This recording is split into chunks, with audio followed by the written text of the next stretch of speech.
Welcome to the annual Secularist of the Year Awards 2014, brought to you by the National Secular Society. I'm honoured to have with me as the guest this year's winner, Turkish politician Safak Pavey.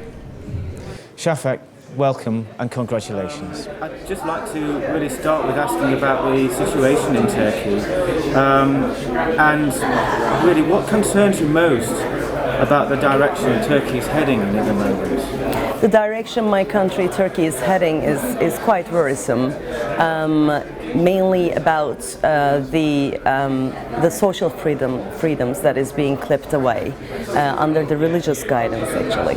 So I can see that the reforms that has been done at the establishment of the country in 1920s, which actually made Turkey a model for its region, is now being emptied. Now when I look at Turkey, I think when we were expecting Turkey to become to build upon the gains, the pros of the republic, a secular republic, and build on it and fill in the gaps and continue its journey to modernity.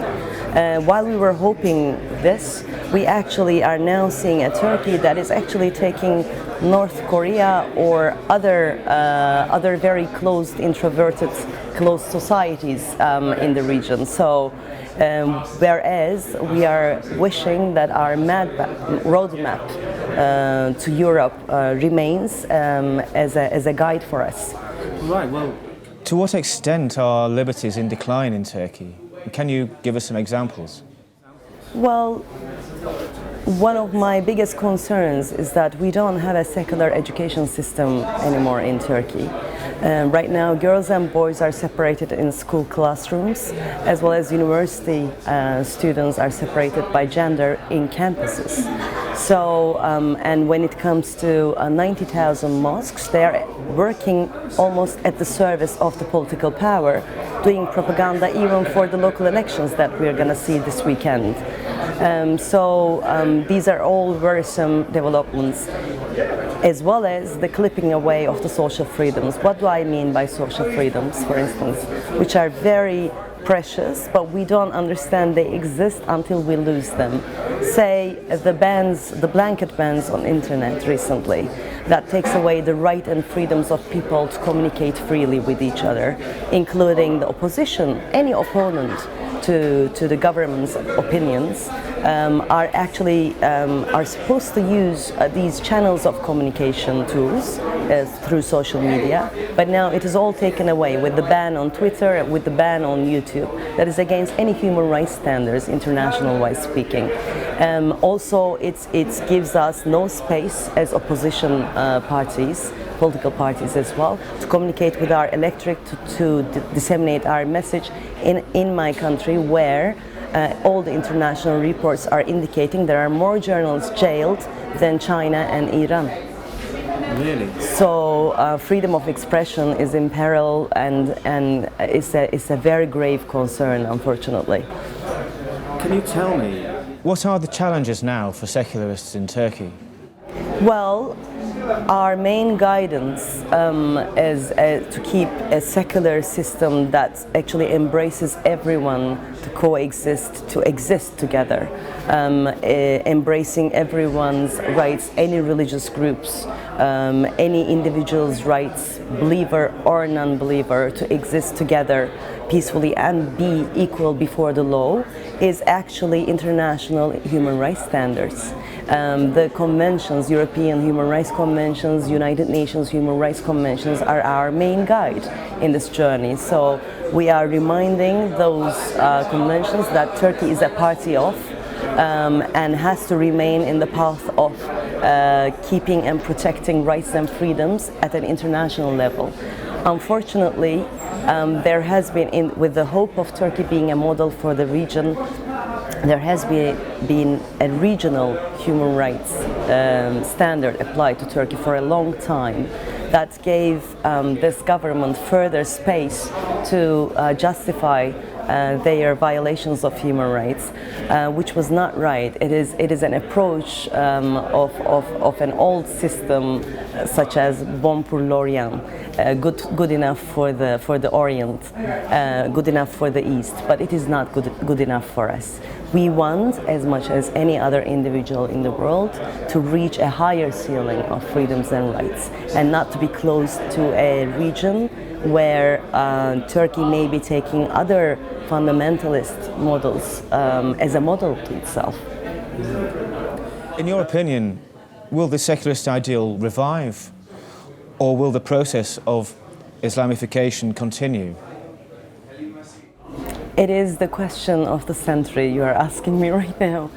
So we shall see. It will really depend on our struggle in Turkey. Why do I say Turkey? Because unfortunately secularism has been defeated in the region of Middle East, and Turkey is the last secularist struggle that we are witnessing right now, which I'm a part of. So our existence, our struggle to exist, our struggle to survive, and to revise and to keep Turkey on the modernity journey will also be an answer to this question. But in the meantime, I also would like to expand a little bit on secularism. If we are to respect one another's rights and freedoms and space as individuals or groups of various identities, political, religious, ethnic, or physical identities, then secularism is crucial. In the Western countries, this struggle is paralleled through the rights of women on how to use their bodies, or the rights of LGBT community members to marry, or to wear religious symbols or not. These debates are taking place around these issues. This is all very important. However, the stakes in Turkey and other Middle Eastern countries are a bit higher, I have to say. In Turkey and the Middle East, the same religious beliefs and instincts can concern violence against women's life, on the basis or claims of their immoral behavior. It can actually cause the violation of an individual's right to life, right to work, right to be able to express themselves with their full identity without fear of persecution or assault on their lifestyles. So therefore, in our region, the stakes are very high. That is why secularism is crucial. Only under this umbrella, if we manage to continue in Turkey in our modernity journey and keep the secularism, Islam, and democracy in a balanced way and in a modernized version, then we may have a chance of finding an answer to this global question. So Safak, to what extent are liberties in decline in Turkey? Can you give us some examples? Caesarean section on religious grounds was banned by the government. And right now, without even having any law in place or any regulation in place, they have started shutting down birth control centers that was already existing, as well as banning abortion in state hospitals. The violence against women, the number, incident of honor killings in my country have risen 14 times in the past 7 years. So these are extremely worrying indicators about the direction Turkey is taking. And to whom would you say the Erdogan government is most a threat in Turkey? The silence is acceptance. While the government is not shy of using 90,000 mosques for the propaganda of their political power to stay in power, as there was a fatwa given very recently by the Religious Affairs Directorate that is under the Prime Ministry on corruption and graft being acceptable in terms of religious grounds. So, or they have just issued called for a Friday prayer, Friday sermon to be read out in 81 provinces, in all the mosques across the country, in the 81 provinces of the country, the same one, which read out yesterday that do not let a hole in the ship's hull, which means that give your vote to the government, don't let them sink, regarding the upcoming local elections in a couple of days' time. So tomorrow, actually. But while the government is not shy of using all this big power, immense power of religious populism and the mosques to reach out to their electorates and Turkey's populace, they never used it to fight against violence against women. If religion has a big role in transforming culture in my country, they would have played a big role in transforming this as well. And we would have taken a different direction rather than 14 times more violence against women in numbers that we're talking today, which is very sad, very sad.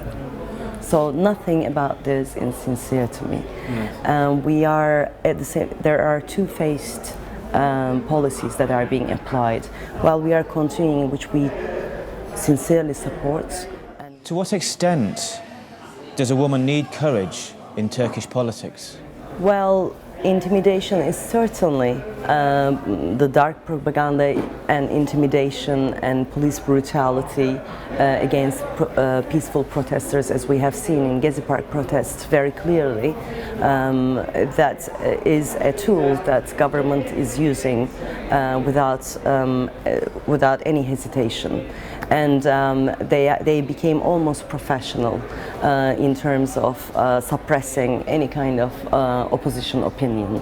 And of course, this becomes a double discrimination and double intimidation methods that are being used against women, which I think government do not want to see involved in any public sphere area, public area of expressing opinions.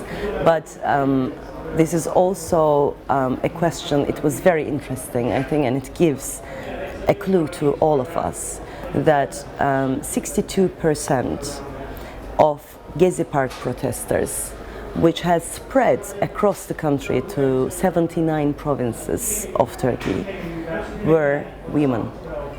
62% of the protesters were women, and I think this gives us all a clue that this is about modernity.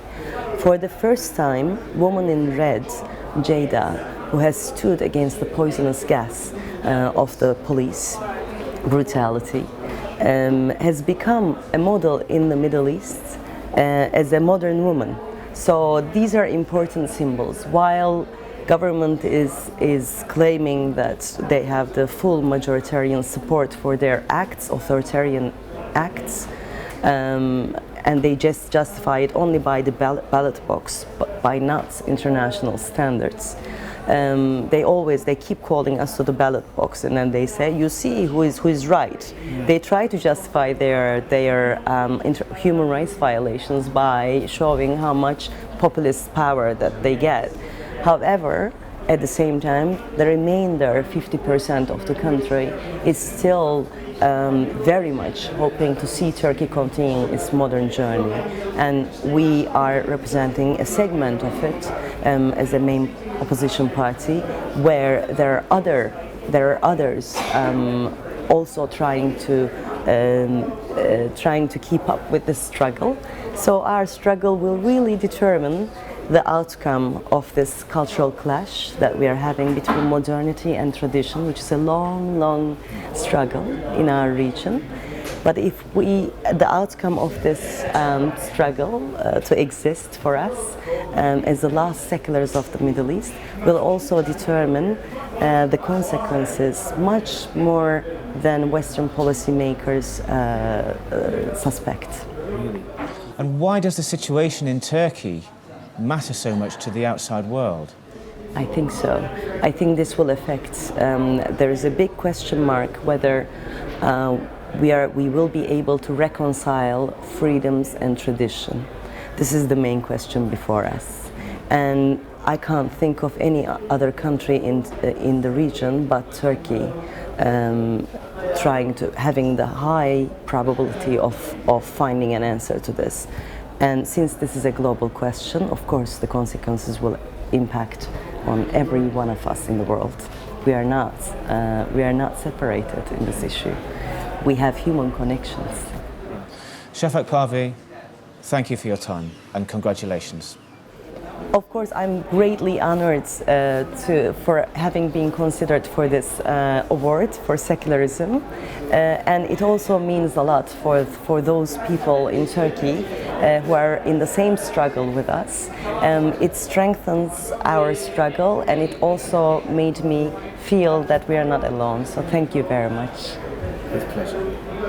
Safak Pavey, thank you very much. Thank you very much, Adrian.